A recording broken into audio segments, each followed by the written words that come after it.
مرحبا، كيفكن؟ اليوم حبيت اعملكم محشي البطاطا. هلا عنا هون كيلو بطاطا، هون حطينا نص كيلو لحمة. بدو فيني يقلل واللي بدو فيني يحط حسب الرغبة. انا حطيت نص كيلو لحمة غنى. هون حطينا معلقة سمنة عشان نحمص الشعيرية. هون عم تذوب السمنة. هلا بس تذوب السمنة بنحط كمشتين شعيرية. بحب يكتر للرز بكتر، بس انا بحب شعيريته عادي، لا كتير ولا قليل، وسط. هلا بنحمصها على نار قوية، بعدين بنضعف الغاز عشان ما تحترق معنا. بعد ما حمرت الشعيرية بنطفي الفرن وبنشيلها عجنة. هلا بنروح بنساوي حشوة البطاطا، محشي البطاطا. قلت لكم حطيت انا نص كيلو لحمة وعندي بصلة بحجم كبير. اللي بيحب يكتر بصل مع الحشوة يحط، واللي بيحب بصلة مثلا مثل هاي او اصغر ما في مشكلة. بس ولاد وزوجي بيحبوا اللحمة اكتر من البصل. هون حبايبي رح نحط 3 كاسات رز. هلا اللي بيفضل حسب هو شو بياكل رز، مثلا بحط كاستين 3 حسب. هلا انا بدي احط 3 كاسات رز. هاي كاسة. هون عنا 3 كاسات رز ابو الكاس. هذا الرز كتير نوعيته كويسة وحبة طويلة. انا بحب اعمل دائما فل هذا الرز، كتير بيعطيني نكهة طيبة للرز، وعن جد طعمه ولا اروع. جربوا وشوفوا. طيبي بعد ما قشرت البطاطا ونجفتها لازم تكون النجف بقلبها رسمي ولا رقيق، يعني حجم عادي.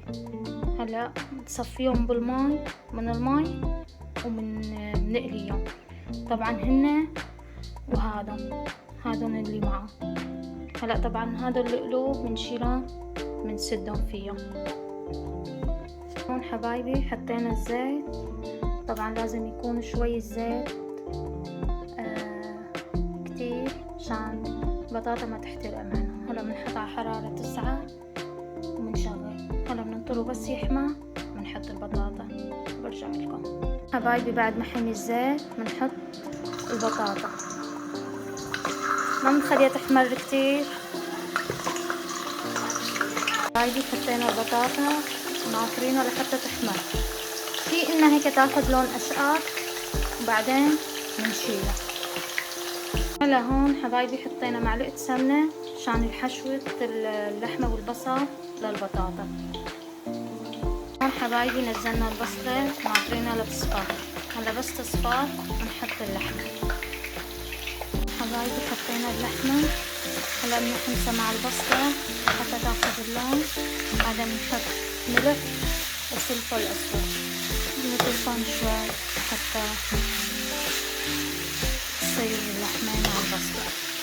هون بعد ما تغير لونها للحمة شوي بنحط الملح حسب الرغبة، ملح وفلفل اسود.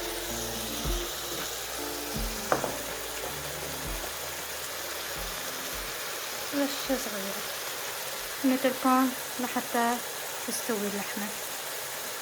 بايبي عم نقلي البطاطا الشرائح اللي بقلبها، والقلوب بنقليهم بنشيلهم عجنة.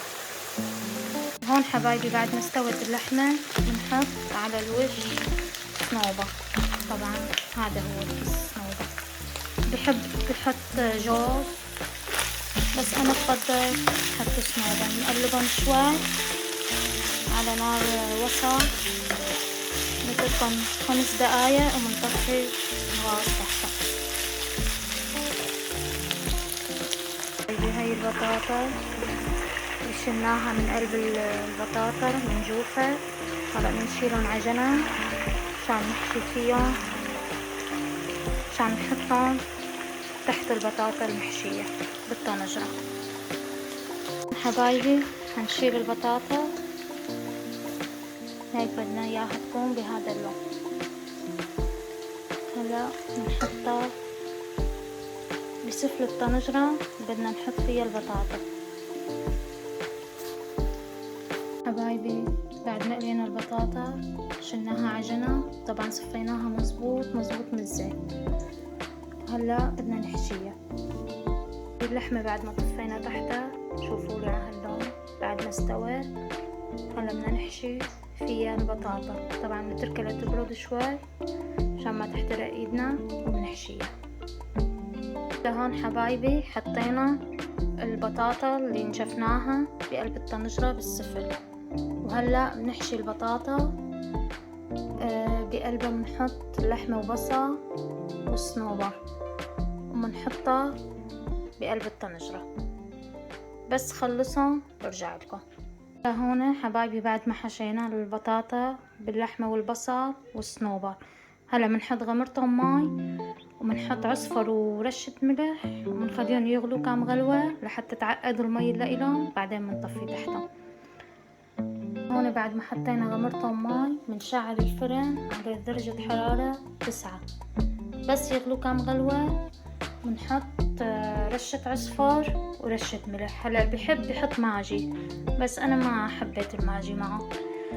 نحط رشة ملح وعصفر بنخليهم يغلوا كام غلوة، بس تعقد المي اللي إلهم بنطفي تحتهم.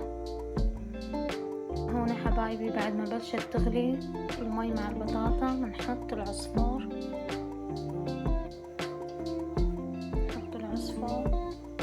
ونحط رشة ملح.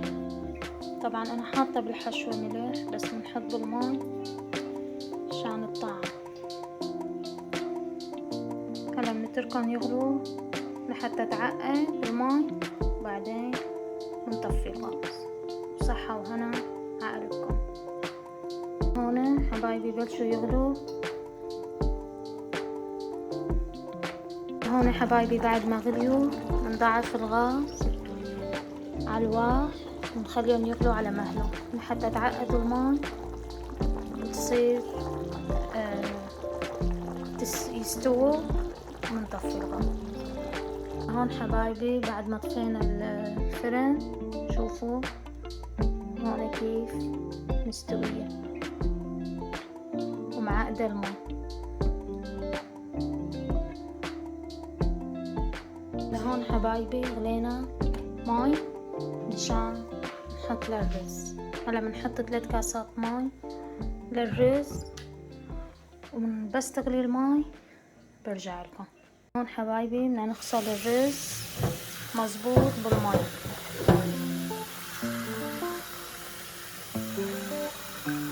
حبايبي بعد ما غسلناه، هذا الثوم الضارع والأخير.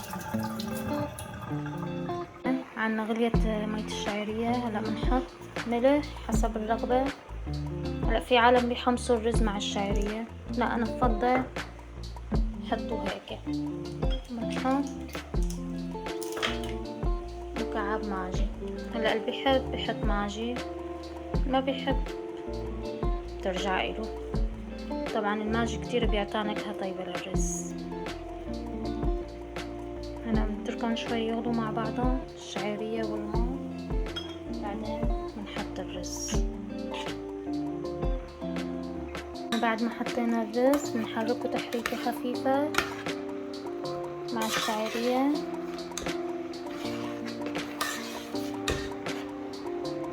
بنغطاه ونتركه لحتى يستوي. هون حبايبي بعد ما غليت الماء بنضاعف الغاز على الواحد، بنخلاه لحتى يصير، ما بنحركه ابدا.